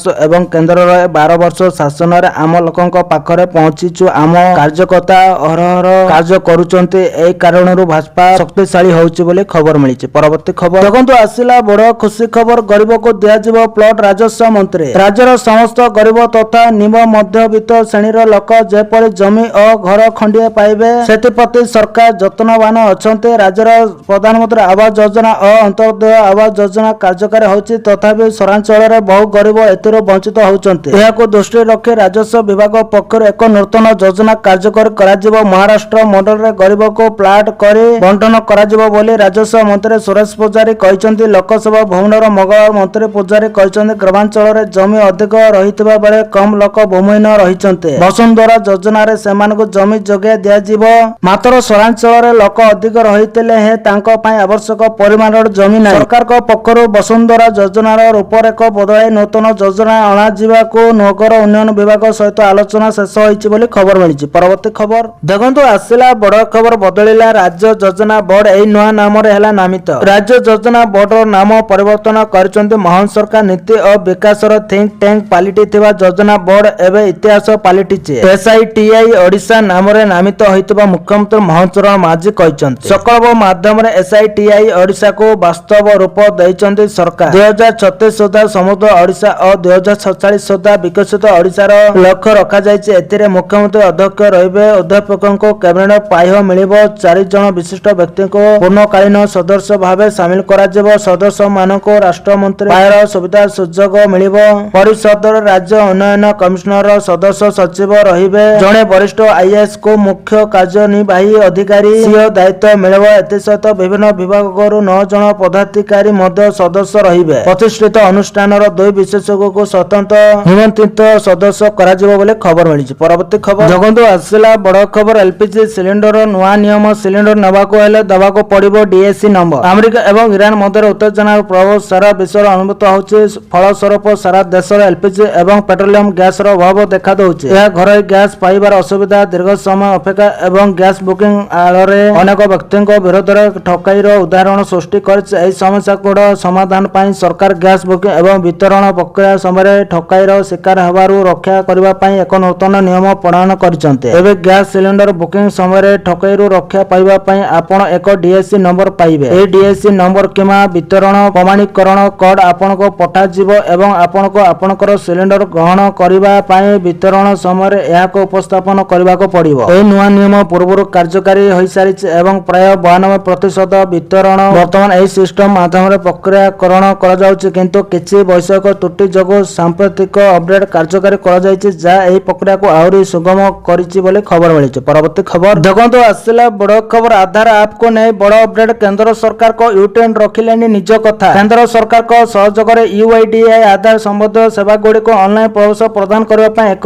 ମୋବାଇଲ ଆପ୍ ବିକଶିତ କରିଛି। ଏହି ଆପକୁ ସ୍ମାର୍ଟଫୋନରେ ବାଧ୍ୟତାମୂଳକ ପ୍ରି-ଇନଷ୍ଟଲ ଆପ୍ଲିକେସନ ତାଲିକାରେ ଅନ୍ତର୍ଭୁକ୍ତ କରିବାର ଯୋଜନା ଥିଲା, କିନ୍ତୁ ସରକାର ଏବେ ଏହି ଯୋଜନା ସମ୍ପର୍କରେ ଏକ ନୂତନ ନିଷ୍ପତ୍ତି ନେଇଛନ୍ତି। କେନ୍ଦ୍ର ସରକାର ଆଧାର ଆପ୍ ସମ୍ପର୍କରେ ମୋବାଇଲ କମ୍ପାନୀଗୁଡ଼ିକୁ ଦେଇଥିବା ପ୍ରସ୍ତାବକୁ ପ୍ରତ୍ୟାହାର କରିନେଇଛି। UIDAI ଚାହୁଁଥିଲା ଯେ ଭାରତରେ ବିକ୍ରି ହେଉଥିବା ସମସ୍ତ ସ୍ମାର୍ଟଫୋନରେ ଆଧାର ଆପ୍ ବାଧ୍ୟତାମୂଳକ କରାଯାଉ। ଏଥିପାଇଁ UIDAI ସମସ୍ତ କେନ୍ଦ୍ର ମନ୍ତ୍ରଣାଳୟ ସହିତ ଯୋଗାଯୋଗ କରିଥିଲା, ଯାହା ପରବର୍ତ୍ତୀ ସମୟରେ ମୋବାଇଲ ନିର୍ମାତାଙ୍କ ସହିତ ଆଲୋଚନା କରିଥିଲା, କିନ୍ତୁ ଏବେ ଏହି ପ୍ରସ୍ତାବକୁ ପ୍ରତ୍ୟାହାର କରାଯାଇଥିଲା ବୋଲି ଖବର ମିଳିଛି। ପରବର୍ତ୍ତୀ ଖବର ଦେଖନ୍ତୁ, ଆସିଲା ବଡ଼ ଖବର। 10 ରୁ 20 ବର୍ଷ ଧରି ପଡ଼ି ରହିଛି 27 ବିଭାଗର ଇଣ୍ଟରନାଲ ଅଡିଟ୍। ରାଜ୍ୟ ସରକାର ତାଙ୍କର 27ଟି ବିଭାଗରେ ବହୁ ହଜାର କୋଟି ଟଙ୍କାର ଆର୍ଥିକ ହେରଫେର ହୋଇଥିବା ତଥ୍ୟ ପ୍ରକାଶ କରିଛନ୍ତି। ଗତ 26 ମାର୍ଚ୍ଚରେ ଅର୍ଥ ବିଭାଗ ଅତିରିକ୍ତ ସଚିବ ସାଗରିକା ହୋତା 27ଟି ବିଭାଗର ଫାଇନାନ୍ସିଆଲ ଆଡଭାଇଜର ଆର୍ଥିକ ପରାମର୍ଶଦାତାଙ୍କୁ ଚିଠି ଲେଖିଛନ୍ତି। ସେଥିରେ ସେ ଉଲ୍ଲେଖ କରିଛନ୍ତି, ଇଣ୍ଟରନାଲ ଅଡିଟ୍ ରିପୋର୍ଟ ଏବଂ ଅଡିଟ୍ ପାରାଗୁଡ଼ିକର ସମାଧାନରେ ବହୁ ବିଳମ୍ବ ହୋଇଛି। ସେପ୍ଟେମ୍ବର 2025 ପର୍ଯ୍ୟନ୍ତ ମିଳିଥିବା ତଥ୍ୟ ଅନୁଯାୟୀ ପ୍ରାୟ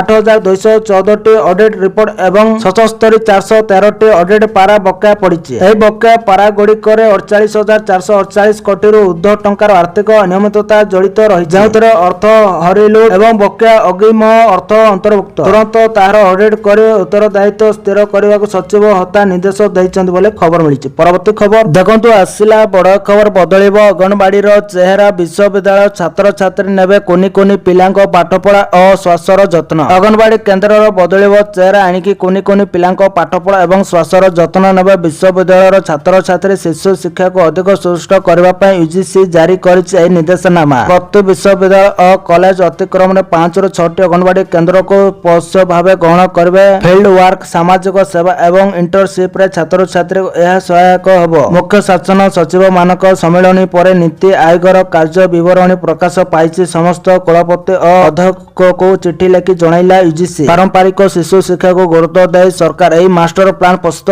କରିଛନ୍ତି। ବିଶେଷ କରି ଶିକ୍ଷା ମନୋବିଜ୍ଞାନ ପୋଷଣ ଏବଂ ସମାଜ ମଙ୍ଗଳ ବିଭାଗର ଛାତ୍ରଛାତ୍ରୀମାନେ ଅଙ୍ଗନବାଡି କେନ୍ଦ୍ରକୁ ଯାଇ ପିଲାଙ୍କ ବିକାଶରେ ସହଯୋଗ କରିବେ। ଏହାଦ୍ୱାରା 3 ରୁ 6 ବର୍ଷର ଶିଶୁମାନଙ୍କୁ ଗୁଣାତ୍ମକ ଶିକ୍ଷା ମିଳିବା ସହ ଉଚ୍ଚଶିକ୍ଷା ଅଧ୍ୟୟନରତ ଛାତ୍ରଛାତ୍ରୀମାନେ ପେଶାଗତ ଅନୁଭୂତ ହାସଲ କରିପାରିବେ। ଉଭୟ ସରକାରୀ ଓ ବେସରକାରୀ ଶିକ୍ଷାନୁଷ୍ଠାନ ପାଇଁ ଏହି ନିୟମ ଲାଗୁ ହେବାକୁ ଯାଉଛି। ଏହା କେବଳ ଶିକ୍ଷା ନୁହେଁ ବରଂ ସମାଜ ପ୍ରତି ଛାତ୍ର ସମାଜର ଦାୟିତ୍ୱବୋଧକୁ ଆହୁରି ବୃଦ୍ଧି କରିବ ବୋଲି ଖବର ମିଳିଛି। ପରବର୍ତ୍ତୀ ଖବର ଦେଖନ୍ତୁ, ଆସିଲା ବଡ଼ ଖବର। ଚଳିତ ବର୍ଷ ରୋଜଗାର କଲା 15,296 କୋଟି। ହ୍ୱାଟ୍ସଆପ୍ ଓ ଟେଲିଗ୍ରାମ ଦୁନିଆ ସମୟ ସହିତ ତାଳ ଦେଇ ନିଜକୁ ବଦଳାଉଛି। ଭାରତ ଡାକ ହାଇଟେକ୍ ହେଉଛି। ଦୁର୍ଗମ ଅଞ୍ଚଳରେ ବସବାସ କରୁଥିବା ଲୋକଙ୍କ ପାଖକୁ ଯାଉଛି। ନିଜ ବିଭାଗର ବିଭିନ୍ନ ଯୋଜନା ସମ୍ପର୍କରେ ଲୋକଙ୍କୁ ଅବଗତ କରାଉଛି। ନୂଆ ନୂଆ ଗ୍ରାହକ ଯୋଡୁଛି, ଯାହା ଫଳରେ ବିଭାଗ 2025-26 ଆର୍ଥିକ ବର୍ଷରେ 15,296 କୋଟି ଟଙ୍କାର ଆୟ କରିଛି, ଯାହା ପୂର୍ବ ବର୍ଷ ତୁଳନାରେ 16% ଅଧିକ। କେନ୍ଦ୍ର ଟେଲିକମ ମନ୍ତ୍ରୀ ଜ୍ୟୋତିରାଦିତ୍ୟ ସିନ୍ଧିଆ ସୋମବାର ଏହି ସୂଚନା ଦେଇଛନ୍ତି। ସେ କହିଛନ୍ତି ବିଭାଗ ପାଇଁ ଏହି ବର୍ଷ ଐତିହାସିକ ରହିଛି। 2024-25 ଆର୍ଥିକ ବର୍ଷରେ ବିଭାଗର ଆୟ 13,228 କୋଟି ଟଙ୍କା ଥିଲା, ଯାହା 2025-26 ଆର୍ଥିକ ବର୍ଷରେ ବଢି 15,296 କୋଟି ଟଙ୍କା ହୋଇଛି ବୋଲି ଖବର ମିଳିଛି। ପରବର୍ତ୍ତୀ ଖବର ଦେଖନ୍ତୁ, ଆସିଲା ବଡ଼ ଖବର। ଗ୍ରାହକଙ୍କ ପାଇଁ ବଡ଼ ଆଶ୍ୱସ୍ତି। ସ୍ମାର୍ଟ ମିଟର ଲଗାଇବା ଉପରେ ପ୍ରତିବନ୍ଧକ ଲଗାଇଲେ ସରକାର। ଉତ୍ତରପ୍ରଦେଶ ବିଦ୍ୟୁତ ନିଗମ ପୁରୁଣା ବିଦ୍ୟୁତ ମିଟରକୁ ସ୍ମାର୍ଟ ପ୍ରିପେଡ୍ ମିଟରରେ ବଦଳାଇବା ଅଭିଯାନକୁ ଅସ୍ଥାୟୀ ଭାବରେ ବନ୍ଦ କରିଦେଇଛି। ରବିବାର ରାତିରେ ଏକ ଗୁରୁତ୍ୱପୂର୍ଣ୍ଣ ନିଷ୍ପତ୍ତି ନେଇ ୟୁପି ବିଦ୍ୟୁତ ନିଗମର ଅଧ୍ୟକ୍ଷ ଡକ୍ଟର ଆଶିଷ ଗୋଏଲ ରାଜ୍ୟବ୍ୟାପୀ ପୁରୁଣା ମିଟର ବଦଳାଇବା କାର୍ଯ୍ୟକୁ ତୁରନ୍ତ ପ୍ରଭାବରୁ ବନ୍ଦ କରିବା ପାଇଁ ଏକ ନିର୍ଦ୍ଦେଶ ଜାରି କରିଛନ୍ତି। ସରକାରଙ୍କ ଦ୍ୱାରା ଗଠିତ ଏକ ଉଚ୍ଚସ୍ତରୀୟ ବୈଷୟିକ କମିଟି ଏହାର ରିପୋର୍ଟ ଦାଖଲ ନ କରିବା ପର୍ଯ୍ୟନ୍ତ ଏହି ସ୍ଥଗିତ ରହିବ। ଡକ୍ଟର ଆଶିଷ ଗୋଏଲ ରାଜ୍ୟର ସମସ୍ତ ବିଦ୍ୟୁତ ବଣ୍ଟନ ନିଗମ ଡିସ୍କମ୍ର ପରିଚାଳନା ନିର୍ଦ୍ଦେଶନାମାକୁ ଏକ ଚିଠି ଲେଖିଛନ୍ତି, ଯେଉଁଥିରେ ସ୍ପଷ୍ଟ ଭାବରେ ନିର୍ଦ୍ଦେଶ ଦିଆଯାଇଛି ଯେ ବୈଷୟିକ କମିଟିର ଚୂଡାନ୍ତ ରିପୋର୍ଟ ପ୍ରାପ୍ତ ନ ହେବା ପର୍ଯ୍ୟନ୍ତ କୌଣସି ଗ୍ରାହକଙ୍କ ପୁରୁଣା ମିଟରକୁ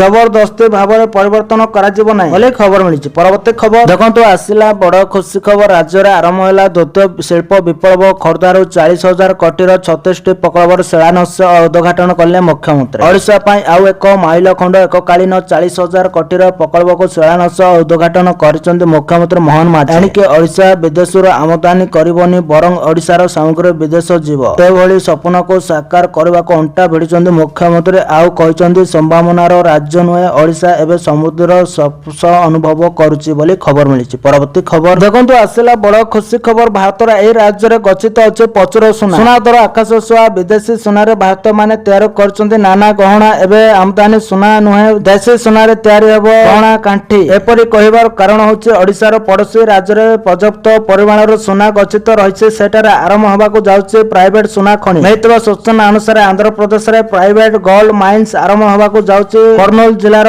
ଜୋଶଗିରି ପ୍ରୋଜେକ୍ଟ ମେ ମାସରୁ ଆରମ୍ଭ ହେବ। ଏହାକୁ ଜେ Mysore service India PVT LTD ବିକଶିତ କରୁଛି। ଏହି ଖଣିରୁ ପ୍ରତିବର୍ଷ 1000 କିଲୋ ସୁନା ଖନନ କରାଯିବ। ଏହାଦ୍ୱାରା ସୁନା ଆମଦାନୀ କମିବ ବୋଲି ଆଲୋଚନା ହେଉଛି ବୋଲି ଖବର ମିଳିଛି। ପରବର୍ତ୍ତୀ ଖବର ଦେଖନ୍ତୁ, ଆସିଲା ବଡ଼ ଖୁସି ଖବର। ମୋଦିକୁ ଭେଟିଲେ ମନମୋହନ ସାମଲ। ଓଡ଼ିଶା ଉନ୍ନତି ଉପରେ ଆଲୋଚନା। ମୋଦିକୁ ଭେଟିଲେ ମନମୋହନ। ନୂଆଦିଲ୍ଲୀ ସ୍ଥିତ ସଂସଦ ଭବନ କାର୍ଯ୍ୟାଳୟରେ ଦେଶର ପ୍ରଧାନମନ୍ତ୍ରୀ ଶ୍ରୀ ନରେନ୍ଦ୍ର ମୋଦିଙ୍କୁ ଭେଟିଛନ୍ତି ରାଜ୍ୟ ବିଜେପି ସଭାପତି ମନମୋହନ ସାମଲ, ଯାହାର ଫଟୋ ସୋସିଆଲ ମିଡିଆରେ ସେୟାର କରିଛନ୍ତି ମନମୋହନ। ସାର୍ଥକ ସାକ୍ଷାତ ସମୟରେ ଓଡ଼ିଶାର ସମଗ୍ର ଉନ୍ନତି ସହିତ ଜଡ଼ିତ ବିଭିନ୍ନ ଗୁରୁତ୍ୱପୂର୍ଣ୍ଣ ବିଷୟ ଉପରେ ସମ୍ପୂର୍ଣ୍ଣ ଆଲୋଚନା ହୋଇଥିବା ସେ କହିଛନ୍ତି। ମନମୋହନ କହିଛନ୍ତି ରାଜ୍ୟର ପ୍ରଗତିକୁ ତ୍ୱରାନ୍ୱିତ କରିବା ଓ ଜନସାଧାରଣଙ୍କ ମଙ୍ଗଳ କାମନାରେ ନିଷ୍ଠାପୂର୍ଣ୍ଣ ପ୍ରୟାସକୁ ଆଗାଇ ନେବା ପାଇଁ ମାନ୍ୟବର ପ୍ରଧାନମନ୍ତ୍ରୀଙ୍କ ମୂଲ୍ୟବାନ ଉପଦେଶ ଓ ପ୍ରେରଣା ପାଇଲି। ତାଙ୍କର ଦୃଢ଼ ନେତୃତ୍ୱ ଓ ଦେଶ ସେବାରେ ପ୍ରତିବଦ୍ଧତା ଆମ ସମସ୍ତଙ୍କ ପାଇଁ ଅପାର ପ୍ରେରଣା। ଓଡ଼ିଶାର ସମୃଦ୍ଧି ଓ ଲୋକମାନଙ୍କ ଉନ୍ନତି ପାଇଁ ଆମେ ସମସ୍ତେ ଏକଚିତ୍ତ ହୋଇ କାମ କରିବାକୁ ପ୍ରତିବଦ୍ଧ ବୋଲି ଖବର ମିଳିଛି। ପରବର୍ତ୍ତୀ ଖବର ଦେଖନ୍ତୁ, ଆସିଲା ବଡ଼ ଖୁସି ଖବର। ଶ୍ରମିକଙ୍କ ପାଇଁ ରାଜ୍ୟ ସରକାରଙ୍କ ବଡ଼ ଘୋଷଣା। ଉତ୍ତରପ୍ରଦେଶର ଯୋଗୀ ଆଦିତ୍ୟନାଥ ସରକାର ଶ୍ରମିକମାନଙ୍କ ହିତ ପାଇଁ ଏକ ବଡ଼ ଏବଂ ଗୁରୁତ୍ୱପୂର୍ଣ୍ଣ ନିଷ୍ପତ୍ତି ନେଇଛନ୍ତି। ବିଶେଷ କରି ନୋଏଡା ଏବଂ ଆଖପାଖ ଶିଳ୍ପ ଅଞ୍ଚଳର ଶ୍ରମିକମାନେ ଏବେ ନୂତନ ଶ୍ରମ ନୀତିରୁ ସିଧାସଳଖ ଲାଭ ପାଇବେ। ସରକାରଙ୍କ ନୂତନ ନିୟମ ଅନୁଯାୟୀ ଯଦି ଜଣେ ଶ୍ରମିକ ନିର୍ଦ୍ଧାରିତ ସମୟଠାରୁ ଅଧିକ ସମୟ କାମ କରନ୍ତି, ଅର୍ଥାତ୍ ଓଭରଟାଇମ୍, ତେବେ ସେମାନେ ଏବେ ସେମାନଙ୍କର ସାଧାରଣ ମଜୁରୀରୁ 2 ଗୁଣ ପାଇବେ। ଶ୍ରମିକମାନଙ୍କ କଠିନ ପରିଶ୍ରମର ଉପଯୁକ୍ତ ସ୍ୱୀକୃତି ସୁନିଶ୍ଚିତ କରିବା ପାଇଁ ଏହି ନିଷ୍ପତ୍ତି ନିଆଯାଇଛି। ପୂର୍ବରୁ ଅନେକ ସ୍ଥାନରେ ଓଭରଟାଇମ୍ ଠିକ୍ ଭାବରେ ପ୍ରଦାନ କରାଯାଉନଥିଲା, ଯାହା ଫଳରେ ଶ୍ରମିକମାନଙ୍କ ମଧ୍ୟରେ ଅସନ୍ତୋଷ ଦେଖା ଦେଇଥିଲା। ଏହା ସହିତ ଆଉ ଏକ ପ୍ରମୁଖ ପରିବର୍ତ୍ତନ ହେଉଛି ଯେ ଶ୍ରମିକଙ୍କ ଦରମା ଏବେ ସିଧାସଳଖ ସେମାନଙ୍କ ବ୍ୟାଙ୍କ ଆକାଉଣ୍ଟକୁ ସ୍ଥାନାନ୍ତରିତ ହେବ। ଏହା ସ୍ୱଚ୍ଛତା ବୃଦ୍ଧି କରିବ ଏବଂ ମଜୁରିସ୍ଥିତ ଭୂମିକାକୁ ଦୂର କରିବ ବୋଲି ଖବର ମିଳିଛି। ପରବର୍ତ୍ତୀ ଖବର ଦେଖନ୍ତୁ, ଆସିଲା ବଡ଼ ଖବର। ଗ୍ୟାସ ସଂକଟ मेटाइब कहला बिहार सरकार को बड़ घोषणा। देश में जारी रही जालेनी समस्या मध्य बिहार मुख्यमंत्री सम्राट चौधरी एक बड़ निष्पत्ति नहीं। राज्य में रंधन गैस अभाव को देखि एवं गरीब श्रेणी लोकों विकल्प व्यवस्था कर। बर्तमान बिहार समस्त बीपीएल राशन कार्डधारी परिवार को गैस बदल में कोयला जोगाई दिज्व। कहीं निगला यह निष्पत्ति विश्व बजार में एवं विशेषकर दक्षिण पश्चिम एशिया चलता युद्ध परिस्थिति जोगु शक्ति जोगाण बाधाप्राप्त होती। यार प्रभाव में बिहार में रंधन गैस घर अभाव देखा देछि। लोकों को रोषाई करिबारे जेपर असुविधा न हो से विकल्प जालेनी भावे बुकिंग कोयला बंटन पर सरकार निर्देश देइछन्ति बोले खबर मिली। परवर्ती खबर देखो आसला बड़ खबर। दिल्ली रास्ता आउ देखा पेट्रोल बाइक रेखा गुप्ता सरकार नहीं पारते बड़ निष्पत्ति। राजधानी दिल्ली में जानवाहन नीति को नहीं एक बड़ परिवर्तन प्रस्तावित होइछे जहाँ आगामी वर्ष गुड़िक सरल चेहरा संपूर्ण बदलवा देपारे। जदि नुआ इलेक्ट्रोनिक व्हीकल ईवी नीति लागू हुए तेज 2028 पर पंजीकृत होगा गाड़ी गुड़िक मध्य इलेक्ट्रोनिक जानर अंश 65% अधिक हो पारे। सरकार यह दिगरे द्रुत पदक्षेप नौकरी जदिव किसी निष्पत्ति को नहीं असंतोष प्रकाश पाई। नूतन नीतिर चिठा अनुसार जनवरी 2028 दिल्ली में नुआ पेट्रोल बाइक पंजीकरण संपूर्ण बंद कर यार सीधा सड़क प्रभाव स्वरूप प्रतिवर्ष पंजीकृत होता नुआ गाड़ी मध्य 60 ରୁ 65% इलेक्ट्रोनिक दुई चकिया जान वर्तमान सरकार यह प्रस्ताव उपरे साधारण जनता एवं संयुक्त पक्ष ठारू मतामत लोड़ुचंती। दिल्ली मोट प्रदूषण जानवाहन अवदान 25 ରୁ 30% बोली सरकार विश्वास करते। एमध्य दुई चकिया जानर अंश 15 ରୁ 18%। से बाइक एवं स्कूटर को इलेक्ट्रोनिक करने उपर गुरुत्व दि जाउछि। तेबे 2028 पूर्व किणा जाइतबा पेट्रोल बाइक रास्ता रे चली पारिबो बोली खबर मिली। परवर्ती खबर देखो आसला बड़ खुशी खबर। सरकारी कर्मचारी को मिलिबो डबल दरमा मासको 2 थर टंका देवे सरकार। जदि आपण मासरे 2 थर दरमा पाइबा आरंभ करते तेबे आपणकर अनेक समस्यार समाधान होई पारिबो। भारतर पड़ोसी देश नेपाल एबे एहार कर्मचारी मानको दरमा देवार पद्धति रे एक बड़ परिवर्तन करिछि। एबे मास मधरे थरे पूर्ण दरमा पाइबा परिवर्तन सरकारी कर्मचारी मानको प्रति 15 दिन रे अधा दरमा अर्थात मासरे 2 थर दियाजिबो। सरकार 10 दिन धरि प्रचलित मास शेष रे दरमा देवार व्यवस्था को परिवर्तन करबा को निष्पत्ति नैछन्ति एवं वर्तमान एक देय व्यवस्था लागू करिसंति। नेपाल सरकार को यही पदक्षेप को प्रशासनिक ढांचा एवं कर्मचारी को स्वार्थ पाई एक विपरीत पदक्षेप बोली विवेचना करा जाउछि। नेपाल अर्थ मंत्रालय कहिछि जे एही पदक्षेपर प्राथमिकता उद्देश्य होछि सरकारी कर्मचारी को आर्थिक स्थिति को स्थिर करबा एवं बाजार रे नगद प्रभाव वृद्धि करबा बोली खबर मिली। परवर्ती खबर देखंतु आसला बड़ खुशी खबर। 300 यूनिट पर्यंत मागणा विद्युत महिलांको पाई 40,000 टंका पेंशन बड़ घोषणा कले। समाजवादी पार्टी राष्ट्रीय अध्यक्ष अखिलेश यादव सोमवार एक बड़ निर्वाचन घोषणा करी कहिसंति जे जदि समाजवादी पार्टी 2027 रे राज्य रे सरकार गठन करे तेबे ग्राहक मानकु 300 यूनिट पर्यंत मागणा विद्युत जोगाई दियाजिवो। सेपरे महिला मानकु वार्षिक 40,000 पेंशन मिलिबो। विद्युत स्वास्थ्य एवं मुद्रास्फीति प्रसंग रे सरकार को ऊपर कठोर आक्रमण करिले लखनऊ राज्य मुख्यालय रे बुंदेलखंड समेत विभिन्न जिलार कर्मी मानकु संबोधित करी अखिलेश यादव कहिसंति राज्य रे लोक माने खराब स्वास्थ्य सेवा एवं सार अभाव रे जड़ित। से अभियोग करिसंति जे स्मार्ट मीटर नाम रे ग्राहक मानकु शोषण करा जाउछि एवं विद्युत बिल अनियमितता भाव रे वृद्धि करा जाउछि। एसपी मुख्य कहिसंति स्मार्ट मीटर माध्यम रे विद्युत ठकाई विरोध रे जन आकर्षण बढ़ुछि। से अभियोग करिसंति जे एही सरकार को अधीन रे जुक्तिनामा प्रदान करबा पूर्व कंपनी को गुड़िक ठारू आगुआ कमिशनर निया जाय जहा पर ग्राहक मानकु अधिक बिल आदाय करी परिशोध करा जाय बोली खबर मिली। परवर्ती खबर देखंतु आसला बड़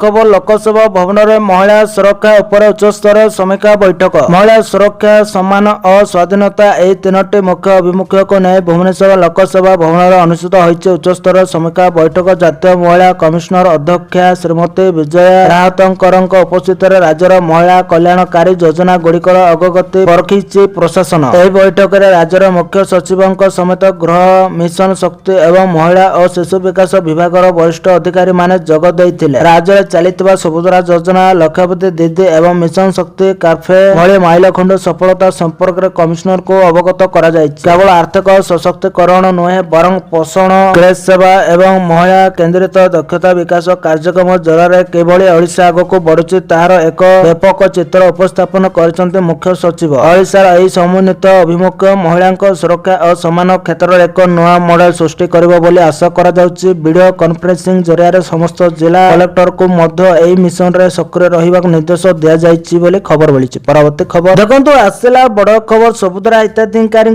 आसला ଆସିଲା ବଡ଼ ଖୁସି ଖବର କଣ କହିଲେ ପ୍ରଭାତୀ ପରିଡ଼ା। ସୁଭଦ୍ରା ଯୋଜନାକୁ ନେଇ ଆସିଛି ଏକ ବଡ଼ ଅପଡେଟ୍। ଯେଉଁ ମହିଳାମାନେ ଏପର୍ଯ୍ୟନ୍ତ ଏହି ଯୋଜନାରେ ସାମିଲ ହୋଇପାରି ନାହାନ୍ତି ସେମାନଙ୍କ ପାଇଁ ଏବେ ସୁଯୋଗର ଦ୍ୱାର ଖୋଲିଛି। ଉପମୁଖ୍ୟମନ୍ତ୍ରୀ ପ୍ରଭାତୀ ପରିଡ଼ା ଆଜି ଗଣମାଧ୍ୟମକୁ ଏହି ସୂଚନା ଦେଇଛନ୍ତି। ଉପମୁଖ୍ୟମନ୍ତ୍ରୀଙ୍କ ସୂଚନା ଅନୁସାରେ ଚଳିତ ମାସ 1 ତାରିଖରୁ 30 ତାରିଖ ପର୍ଯ୍ୟନ୍ତ ନୂଆ ହିତାଧିକାରୀମାନେ ଆବେଦନ କରିପାରିବେ। ବିଶେଷ କରି ଯେଉଁ ଯୁବତୀମାନେ ନୂଆ କରି 21 ବର୍ଷ ବୟସରେ ପଦାର୍ପଣ କରିଛନ୍ତି ସେମାନେ ଏବେ ଆବେଦନ କରିବାକୁ ଯୋଗ୍ୟ ବିବେଚିତ ହେବେ। ଯଦିଓ ଆବେଦନକାରୀଙ୍କ ସଂଖ୍ୟା ବର୍ତ୍ତମାନ କମ୍ ରହିଛି କିନ୍ତୁ ସରକାରଙ୍କ ପାଖରେ ପର୍ଯ୍ୟାପ୍ତ ସମୟ ଅଛି ବୋଲି ସେ କହିଛନ୍ତି। ଯଦି କୌଣସି ଯାତ୍ରୀଙ୍କ ତ୍ରୁଟି କିମ୍ବା ସର୍ଭର ସମସ୍ୟା ଯୋଗୁଁ ମହିଳାମାନେ ଆବେଦନ କରିବାରେ ଅସୁବିଧାର ସମ୍ମୁଖୀନ ହୁଅନ୍ତି ତେବେ ସରକାର ଆଉ 5 ଦିନ ସମୟ ସୀମା ବଢ଼ାଇବାକୁ ପ୍ରସ୍ତୁତ ଅଛନ୍ତି। କୌଣସି ଯୋଗ୍ୟ ହିତାଧିକାରୀ ଯେପରି ଏହି ଯୋଜନାରୁ ବଞ୍ଚିତ ନ ହେବେ ତାହା ସରକାରଙ୍କ ପ୍ରାଥମିକତା ବୋଲି ଖବର ମିଳିଛି। ପରବର୍ତ୍ତୀ ଖବର ଦେଖନ୍ତୁ ଆସିଲା ବଡ଼ ଖବର। ରେଳ ମନ୍ତ୍ରୀଙ୍କୁ ବିଜେଡି ସାଂସଦଙ୍କ ଚିଠି। ଦକ୍ଷିଣ ଓଡ଼ିଶାରେ ରେଳ ସେବାର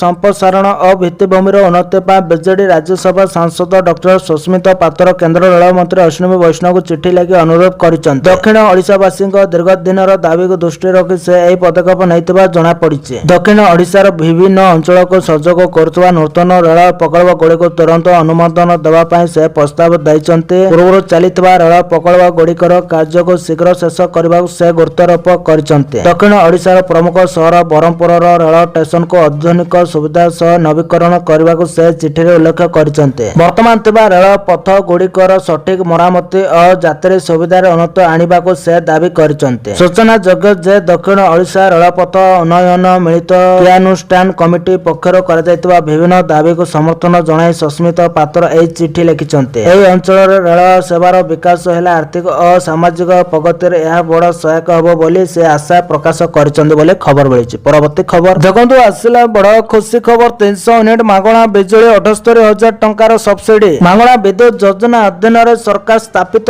ସୌର ପ୍ୟାନେଲର କ୍ଷମତା KW ଉପରେ ଆଧାର କରି ସବସିଡି ପ୍ରଦାନ କରନ୍ତି। 1 KW ସିଷ୍ଟମ ପାଇଁ ପ୍ରାୟ 30,000 ସବସିଡି ପ୍ରଦାନ କରାଯାଏ ଯେତେବେଳେ 2 କିଲୋୱାଟ ସିଷ୍ଟମ ପ୍ରାୟ 60,000 ସବସିଡି ପାଇଁ ଯୋଗ୍ୟ ବିବେଚିତ ହୁଏ। 3 କିଲୋୱାଟ କିମ୍ବା ତାଠାରୁ ଅଧିକ କ୍ଷମତା ବିଶିଷ୍ଟ ସିଷ୍ଟମ ପାଇଁ ସର୍ବାଧିକ 78,000 ପର୍ଯ୍ୟନ୍ତ ସବସିଡି ଉପଲବ୍ଧ। ପାଣ୍ଠି ସିଧାସଳଖ ଆପଣଙ୍କ ବ୍ୟାଙ୍କ ଆକାଉଣ୍ଟରେ ଜମା କରାଯାଏ କିମ୍ବା ଆପଣଙ୍କର ଋଣ ଆକାଉଣ୍ଟ ସହିତ ସମାୟୋଜିତ କରାଯାଏ ଯାହା ଦ୍ୱାରା ଆପଣଙ୍କୁ ବହନ କରିବାକୁ ପଡୁଥିବା ଖର୍ଚ୍ଚ ହ୍ରାସ ପାଏ ବୋଲି ଖବର ମିଳିଛି। ପରବର୍ତ୍ତୀ ଖବର ଦେଖନ୍ତୁ ଆସିଲା ବଡ଼ ଖୁସି ଖବର। ଅପେକ୍ଷାର ହେଲା ଅନ୍ତ ଆସିଗଲା ତାରିଖ। ଏହି ଦିନଠୁ ୟୁପିଆଇ ରେ ଉଠାଇ ପାରିବେ ପିଏଫ ଟଙ୍କା। କର୍ମଚାରୀ ଭବିଷ୍ୟତ ନିଧି ପାଣ୍ଠି ସଂଗଠନ ଇପିଏଫ ର ସହିତ ଜଡ଼ିତ ଲକ୍ଷ ଲକ୍ଷ କର୍ମଚାରୀ କିପରି ୟୁପିଆଇ ମାଧ୍ୟମରେ ସେମାନଙ୍କର ପିଏଫ ଆକାଉଣ୍ଟରୁ ଟଙ୍କା ଉଠାଇ ପାରିବେ ତାହାକୁ ଉତ୍ସାହର ସହିତ ଅପେକ୍ଷା କରିଛନ୍ତି। ଏହି ବିକାଶ ସମ୍ପର୍କରେ ଏବେ ଏକ ଭଲ ଖବର ଆସିଛି। ଇପିଏଫ ରୁ ମିଳିଥିବା ସୂଚନା ଅନୁଯାୟୀ ଏହି ନୂତନ ସୁବିଧା ମେ ମାସରୁ ଆରମ୍ଭ ହେବାକୁ ଯାଉଛି। ପ୍ରାରମ୍ଭରେ ଏହା ମାର୍ଚ୍ଚ ଶେଷ ସୁଦ୍ଧା ଆରମ୍ଭ ହେବାର ଆଶା କରାଯାଉଥିଲା କିନ୍ତୁ ଷଷ୍ଠ ଏବଂ ଶେଷ ମିଡ୍ୟୁଲ ପାଇଁ ବ୍ୟବହାରକାରୀ ପରୀକ୍ଷଣ ବର୍ତ୍ତମାନ ଚାଲିଥିବାରୁ ଏହାର ପ୍ରଚଳନ ବିଳମ୍ବିତ ହୋଇଥିଲା। ଉଲ୍ଲେଖନୀୟ ଯେ CITES 2.0 ଇପିଏଫ ର ଏହାର ମୂଳ ଆଇଟି ସିଷ୍ଟମ ବ୍ୟାପକ ପରିବର୍ତ୍ତନକୁ ପ୍ରତିନିଧିତ୍ୱ କରେ ଯାହାର ଲକ୍ଷ୍ୟ ବିଭିନ୍ନ ଲିଗାସି ଅଫିସ ଆଧାରିତ ପ୍ଲାଟଫର୍ମ ଗୁଡ଼ିକୁ ଏକକ କେନ୍ଦ୍ରୀକୃତ ସିଷ୍ଟମ ସହିତ ବଦଳାଇବା। ଉପଲବ୍ଧ ସୂଚନା ଅନୁଯାୟୀ ଏହି ନୂତନ ଇପିଏଫ ୟୁପିଆଇ ଉଠାଣ ବ୍ୟବସ୍ଥା ବ୍ୟବହାରକାରୀ ମାନଙ୍କୁ ସେମାନଙ୍କର ମୋଟ ପିଏଫ ବାଲାନ୍ସର 75% ପର୍ଯ୍ୟନ୍ତ ଉଠାଣ କରିବାକୁ ଅନୁମତି ଦେବ। ଇପିଏଫ ର ବିଦ୍ୟମାନ ସିଷ୍ଟମ ଦୀର୍ଘ ଦିନ ଧରି ବିଭିନ୍ନ ସମସ୍ୟା ଦ୍ୱାରା ଜର୍ଜରିତ ଯେଉଁଥିରେ ଦାବି ସମାଧାନରେ ବିଳମ୍ବ ସଦସ୍ୟ ତଥ୍ୟର ତ୍ରୁଟି ଏବଂ କର୍ମଚାରୀ ମାନେ ଚାକିରି ବଦଳାଇବା ସମୟରେ ଆକାଉଣ୍ଟ ସ୍ଥାନାନ୍ତର କରିବାର ଅସୁବିଧା ଅନ୍ତର୍ଭୁକ୍ତ। ଏହି ବ୍ୟବସ୍ଥାକୁ ଉନ୍ନତ କରିବା ପାଇଁ ନିରନ୍ତର ପ୍ରୟାସ କରାଯାଉଛି ଏବଂ ଏହି ପ୍ରୟାସ ଗୁଡ଼ିକ ପୂର୍ବରୁ ଫଳାଫଳ ପାଇବା ଆରମ୍ଭ କରିଛି। ଦାବି ସମାଧାନ ଠାରୁ ଆକାଉଣ୍ଟ ସ୍ଥାନାନ୍ତର ପର୍ଯ୍ୟନ୍ତ ପ୍ରକ୍ରିୟା ଗୁଡ଼ିକ ଯଥେଷ୍ଟ ସହଜ ହୋଇଯାଇଛି ବୋଲି ଖବର ମିଳିଛି। ପରବର୍ତ୍ତୀ ଖବର ଦେଖନ୍ତୁ ଆସିଲା ବଡ଼ ଖବର। NHAI ର ବଡ଼ ନିୟମ ଏଣିକି ଗାଡ଼ି ଓଭରଲୋଡ ଥିଲେ ଗଣିବେ ଦଣ୍ଡ ଫାଷ୍ଟଟ୍ୟାଗ ରେ କଟିବ ପଇସା। ଯଦି ଆପଣ ଜାତୀୟ ରାଜପଥରେ ଗାଡ଼ି ଚାଳନା କରନ୍ତି ତେବେ ଏହି ଖବର ଆପଣଙ୍କ ପାଇଁ ଗୁରୁତ୍ୱପୂର୍ଣ୍ଣ। ସୂଚନା ଅନୁସାରେ ଟ୍ରକ୍ ପିକଅପ୍ ଭ୍ୟାନ୍ ଏବଂ ଅନ୍ୟାନ୍ୟ ବାଣିଜ୍ୟିକ ଯାନବାହନ ପାଇଁ ଓଭରଲୋଡିଂ ଏବଂ ଏବେ ପୂର୍ବ ଅପେକ୍ଷା ବହୁତ ମହଙ୍ଗା ପ୍ରମାଣିତ ହେବାକୁ ଯାଉଛି। ସରକାର ଆଜିଠାରୁ ନୂତନ ନିୟମ ଲାଗୁ କରିଛନ୍ତି ଯାହା ପରିବହନକାରୀ ଏବଂ ଡ୍ରାଇଭର ମାନଙ୍କ ଉପରେ ସିଧାସଳଖ ପ୍ରଭାବ ପକାଇବ। ବର୍ତ୍ତମାନ କେବଳ ଧରାପଡ଼ିବାର ଭୟ ବ୍ୟତୀତ ଭାରି ଜରିମାନା ଦେବାକୁ ପଡ଼ିବାର ଆଶଙ୍କା ମଧ୍ୟ ରହିଛି। ତେଣୁ ଏହି ନିୟମ ଗୁଡ଼ିକୁ ବୁଝିବା ଅତ୍ୟନ୍ତ ଗୁରୁତ୍ୱପୂର୍ଣ୍ଣ। ଯଦି କୌଣସି ଯାନ 10 ରୁ 40% ଅଧିକ ଓଭରଲୋଡ ହୁଏ ତେବେ ଆପଣଙ୍କୁ ମାନକ ଟୋଲ୍ ଟ୍ୟାକ୍ସ 2 ଗୁଣ ଦେବାକୁ ପଡ଼ିବ। ଯଦି ଯାନ 40% ରୁ ଅଧିକ ଓଭରଲୋଡ ହୋଇଥିବା ଜଣାପଡ଼େ ତେବେ ଆପଣଙ୍କୁ ଟୋଲ୍ ପରିମାଣର 4 ଗୁଣ ଦେବାକୁ ପଡ଼ିବ। ଅନ୍ୟ ଶବ୍ଦରେ ଯଦି ଆପଣ ଅତ୍ୟଧିକ ମାଲ ଲୋଡ କରନ୍ତି ତେବେ ଆପଣଙ୍କର ସିଧାସଳଖ ସିଧାସଳଖ ପରିଚାଳନା ଖର୍ଚ୍ଚ ବହୁ ଗୁଣ ବୃଦ୍ଧି ପାଇବ ବୋଲି ଖବର ମିଳିଛି। ପରବର୍ତ୍ତୀ ଖବର ଦେଖନ୍ତୁ, ଆସିଲା ବଡ଼ ଖୁସି ଖବର। ନୀତିଶଙ୍କ ପରେ ସମ୍ରାଟ ସରକାରଙ୍କ ବଡ଼ ନିଷ୍ପତ୍ତି, ମାଲାମାଲ ହେବେ ମହିଳାମାନଙ୍କୁ ଆତ୍ମନିର୍ଭରଶୀଳ କରିବା ଲକ୍ଷ୍ୟରେ ବିହାରରେ ଚାଲିଥିବା ମୁଖ୍ୟମନ୍ତ୍ରୀ ମହିଳା ନିଯୁକ୍ତି ଯୋଜନା ଏବେ ଗ୍ରାଉଣ୍ଡରେ ସ୍ପଷ୍ଟ ଫଳାଫଳ ଦେଖାଇ ଦେବା ଆରମ୍ଭ କରିଛି। ବହୁ ସଂଖ୍ୟକ ମହିଳା କ୍ଷୁଦ୍ର କର୍ମସଂସ୍ଥାନ ଆରମ୍ଭ କରି ଆୟର ଉତ୍ସ ପ୍ରତିଷ୍ଠା କରିଛନ୍ତି। ଏକ ସମ୍ପ୍ରତି କରାଯାଇଥିବା ସର୍ଭେ ସୂଚାଇଛି ଯେ ଯୋଜନାର ଲାଭ ଧୀରେ ଧୀରେ ବ୍ୟାପକ ସ୍ତରରେ ସ୍ପଷ୍ଟ ହେବାରେ ଲାଗିଛି। ଏହି ପରିପ୍ରେକ୍ଷୀରେ ରାଜ୍ୟ ସରକାରଙ୍କ ସହଯୋଗୀ ସଂଗଠନ ଜୀବିକା ଆଜି ପର୍ଯ୍ୟନ୍ତ ପ୍ରାୟ 4 ନିହତ ମହିଳାଙ୍କ ଉପରେ ସର୍ଭେ କରିଛି। ଏହି ଯୋଜନା ଅଧୀନରେ ଏହି ମହିଳାମାନଙ୍କୁ ପ୍ରତ୍ୟେକକୁ 10,000 ପାରମ୍ପରିକ ସହାୟତା ରାଶି ପ୍ରଦାନ କରାଯାଉଥିଲା। ସର୍ଭେ ଆଧାରରେ କେତେ ଜଣ ମହିଳା ଏହି ରାଶିକୁ ଆତ୍ମନିର୍ଭରଯୁକ୍ତ ଉଦ୍ୟମ ଆରମ୍ଭ କରିବା ପାଇଁ ଏବଂ ସେମାନଙ୍କର ବର୍ତ୍ତମାନର ସ୍ଥିତି ମୂଲ୍ୟାଙ୍କନ କରିବା ପାଇଁ ବ୍ୟବହାର କରିଛନ୍ତି ତାହା ନିର୍ଣ୍ଣୟ କରିବା ପାଇଁ ଏକ ମୂଲ୍ୟାଙ୍କନ କରାଯାଇଥିଲା। ରିପୋର୍ଟ ଅନୁଯାୟୀ ବିହାର ସରକାର ସେହି ମହିଳାମାନଙ୍କୁ ପ୍ରାଥମିକତା ଦେଉଛନ୍ତି ଯେଉଁମାନେ ସେମାନଙ୍କର ବ୍ୟବସାୟ ପ୍ରତିଷ୍ଠା ପାଇଁ ପାରମ୍ପରିକ ପାଣ୍ଠିକୁ ସଫଳତାର ସହିତ ବ୍ୟବହାର କରିଛନ୍ତି ଏବଂ ସେମାନଙ୍କୁ ପ୍ରଭାବଶାଳୀ ଭାବରେ ଅଭିବୃଦ୍ଧି ଆଡ଼କୁ ନେଇଛନ୍ତି। ଏହି ସମୟରେ ସର୍ଭେରୁ ପାରମ୍ପରିକ ତଥ୍ୟ ସୂଚାଇ ଦିଏ ଯେ ପ୍ରାୟ 70% ହିତାଧିକାରୀ ମହିଳା କୌଣସି ନା କୌଣସି ଭାବରେ ସଫଳତାର ସହିତ ନିଜର କାର୍ଯ୍ୟ ଆରମ୍ଭ କରିଛନ୍ତି। ଏହି ସଂଖ୍ୟା ଯୋଜନାର ସଫଳତା ପ୍ରମାଣ ସ୍ୱରୂପ କାର୍ଯ୍ୟ କରେ। ଯେଉଁ ମହିଳାମାନଙ୍କର ବ୍ୟବସାୟ ଭଲ ପ୍ରଦର୍ଶନ କରିଛି ସେମାନଙ୍କୁ ଶୀଘ୍ର 20,000 ଦ୍ୱିତୀୟ କିସ୍ତି ପ୍ରଦାନ କରିବା ପାଇଁ ପ୍ରସ୍ତୁତି ଚାଲିଛି ବୋଲି ଖବର ମିଳିଛି। তো দর্শক বন্ধু, এ ଥିଲା ଆଜି ସକାଳର କେତୋଟି ଗୁରୁତ୍ୱପୂର୍ଣ୍ଣ ଖବର। ଯଦି ଭିଡ଼ିଓଟି ଭଲ ଲାଗିଛି ଲାଇକ୍ କରିବା ସହିତ ଆମ ଚ୍ୟାନେଲକୁ ସବସ୍କ୍ରାଇବ୍ କରନ୍ତୁ ଆଉ ଭିଡ଼ିଓକୁ ସେୟାର କରନ୍ତୁ। ଭିଡ଼ିଓଟି ସମ୍ପୂର୍ଣ୍ଣ ଦେଖିଥିବାରୁ ଆପଣମାନଙ୍କୁ ବହୁତ ବହୁତ ଧନ୍ୟବାଦ।